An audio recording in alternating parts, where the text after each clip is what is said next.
Bab 89. Jerry. Woi Jerry. Ayo bangun. Kata Daniel sambil menarik kaki Jerry agar segera bangun. Jam berapa sekarang Daniel? Tanya Jerry. Sudah pukul 8. Cepatlah. Aku mendengar kakek MU tadi menelepon. Katanya dia mengundang Tuan William untuk datang kemari. Kata Daniel. Hah? Kakekku menelepon? Itu adalah kakekku dari sebelah ayah. Di mana Rian? Tanya Jerry lalu buru-buru bangkit untuk duduk. Rian sedang mandi. Kakek MU menyuruhku untuk membangunkan MU. Kau tidur seperti badak Jerry. Kau ini Daniel. Kasurnya ini terlalu empuk. Kata Jerry beralasan dengan menyalahkan kasur. Tak lama kemudian Rian masuk dengan berpakaian sangat rapi seperti orang kantoran. Dia memakai setelan celana hitam, baju putih dipadu dengan jas berwarna hitam dan sepatu kulit yang berkilat. Tampak di tangannya memakai jam tangan Swiss yang mahal. Jerry tercengang melihat penampilan Rian. Baru dia sadar jika Daniel juga memakai pakaian yang berbeda pagi ini. Jerry segera mengucak-ucak matanya dengan punggung tangannya kemudian berdecak kagum. Wah Rian, Daniel. Betapa gagahnya kalian pagi ini. Dapat dari mana pakaian itu? Tanya Jerry dengan terkagum-kagum melihat kedua sahabatnya itu tampil beda hari ini. Kepala pelayan Samuel yang memberikannya kepada kami. Lihat jam tangan Rolex ini Jerry. Ini harganya $100.000. Apa kau tahu itu? Kata Daniel sambil menggoncang-goncangkan tangan kirinya tepat di depan wajah Jerry. Aku juga harus cepat-cepat mandi supaya bisa memakai pakaian bagus seperti kalian. Kata Jerry segera berdiri dan dengan sangat usilnya menjambak rambut Daniel. Kau Jerry. Sialan. Hanya itu kata-kata yang keluar dari bibir Daniel ketika dia ingin membalas tapi Jerry sudah keburu lari.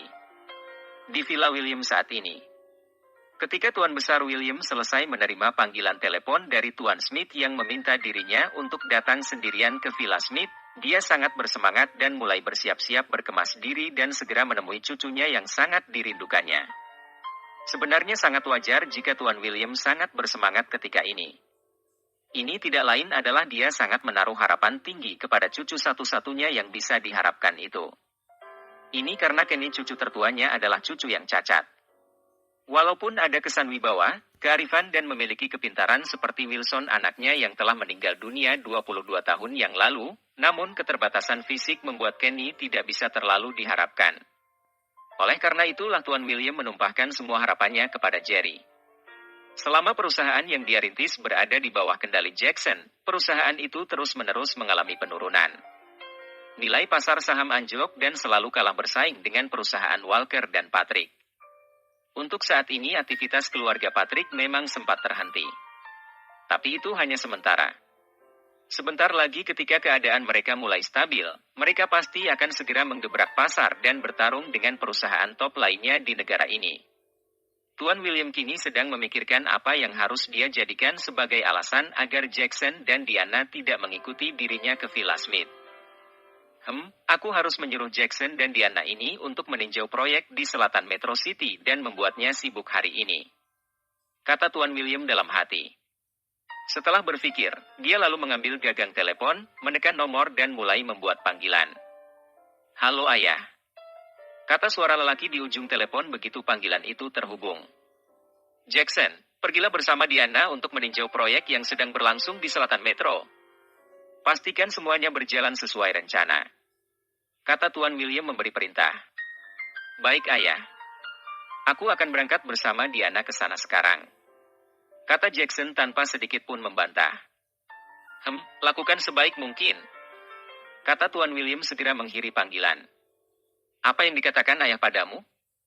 Tanya seorang wanita setengah baya kepada Jackson begitu panggilan itu selesai. Ayah menyuruh kita untuk meninjau proyek yang berada di selatan Metro. Kata Jackson. Apakah aku juga harus ikut?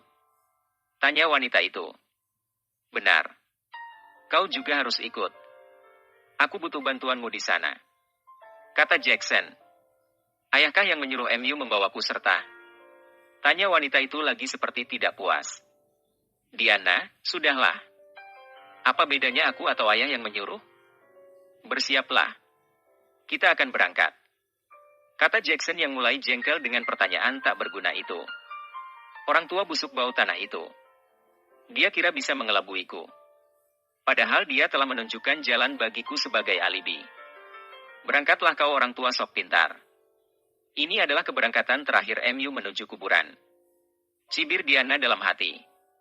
Lalu dia segera memasuki kamarnya untuk bersiap berangkat menuju selatan metro.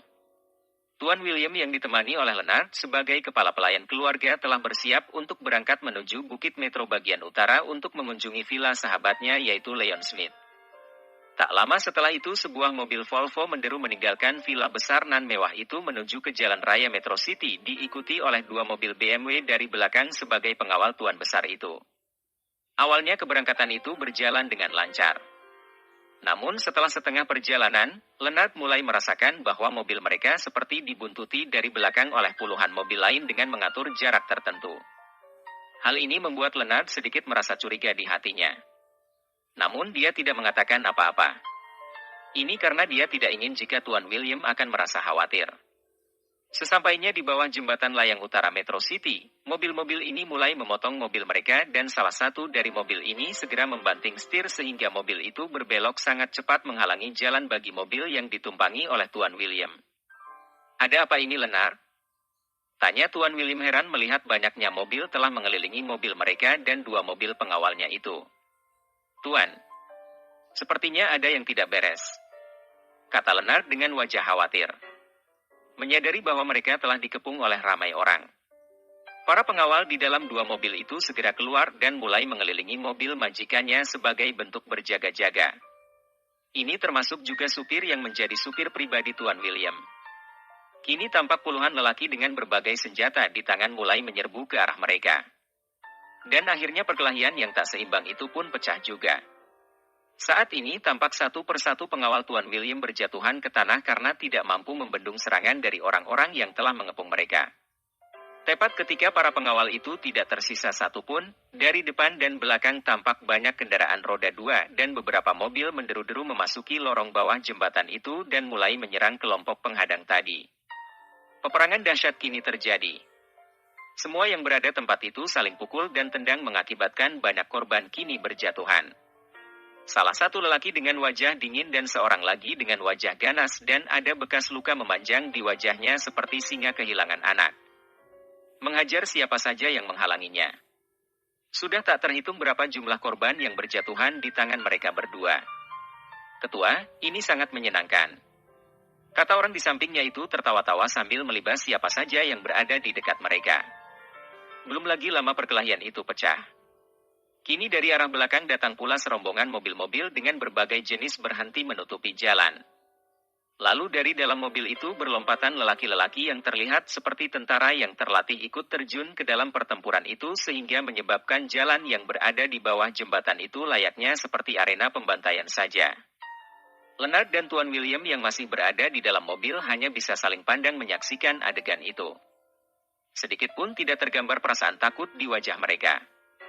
Ini semua adalah mereka berdua sudah terlalu biasa menyaksikan tubuh-tubuh bermandi darah ketika mereka masih muda dulu.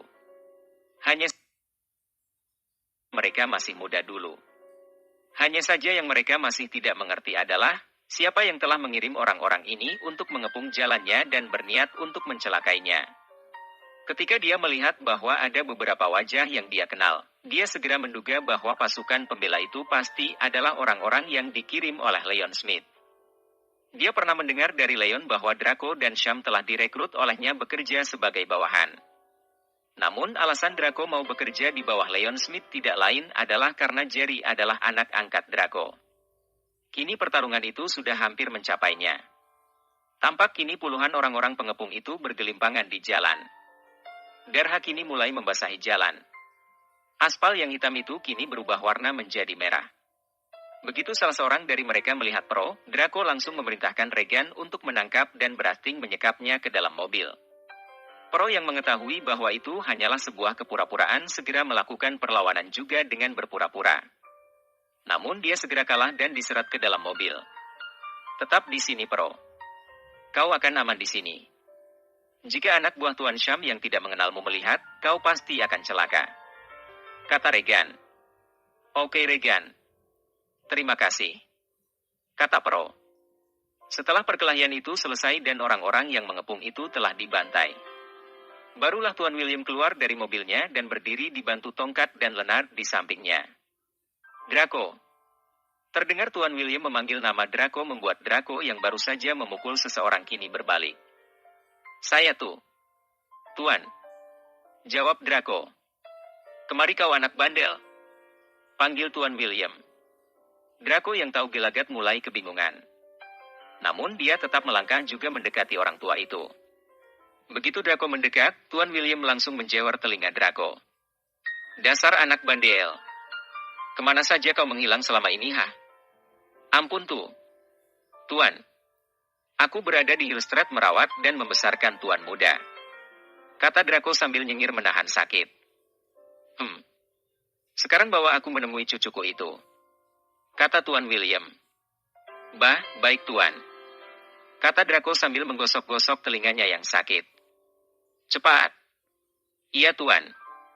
Kata Draco buru-buru masuk ke mobil diikuti oleh gelak tawa Tuan Sham, Regan dan yang lainnya.